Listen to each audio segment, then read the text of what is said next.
Hello, we are here with James Hambleton, Mr. Jim. So, Jim just reconnected with someone from several years ago, and I'm going to go ahead and have Jim tell you about it. So, Jim, you just reconnected with Kathy Bubba Chase. You've been trying to get a hold of her for how many years now? Several years, huh? Yeah, Not and knew her, and which is the wife of Roger Chase, right? correct. Yeah. And so tell us about Roger, how you knew him, and what went on there. Okay.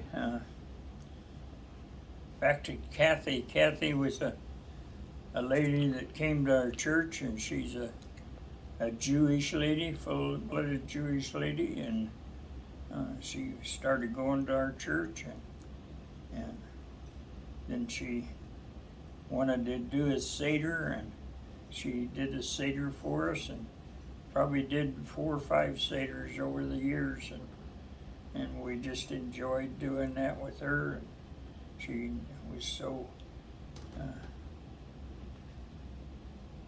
intellectual about all of that stuff.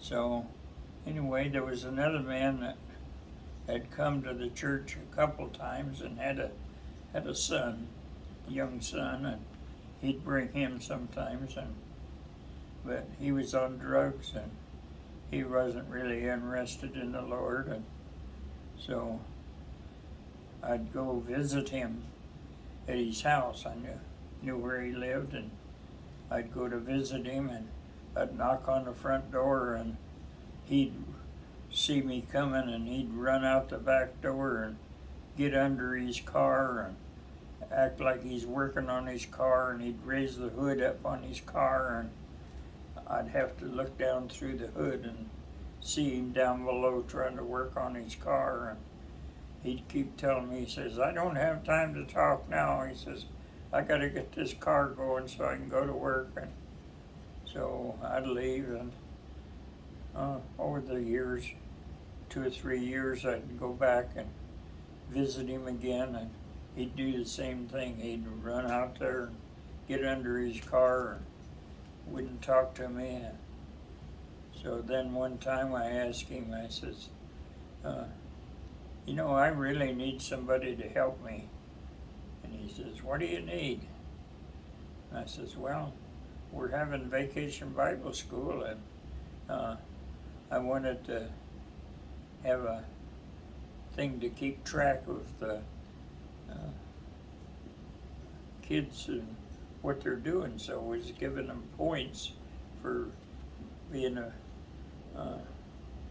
being at Bible school at present, and learning their memory verse and bringing their Bible, and they'd earn points for all of these things. And so I made 2 candles, and the candles was so that you could take and mark on the candles different lines on them. And so I told him I needed somebody to come and put the lines on these these things, so we could tell who was winning the race. So he agreed to do that, and he'd come and he did all the marking and recording all the things that the kids were doing. And so then after Bible school, it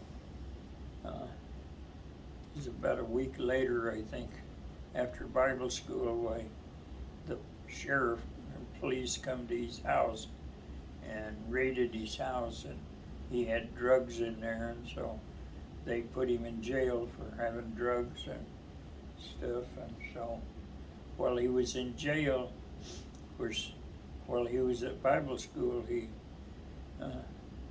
listened to all the things that was going on about Jesus and the Lord, and then his involvement with the candles and all of that. And so while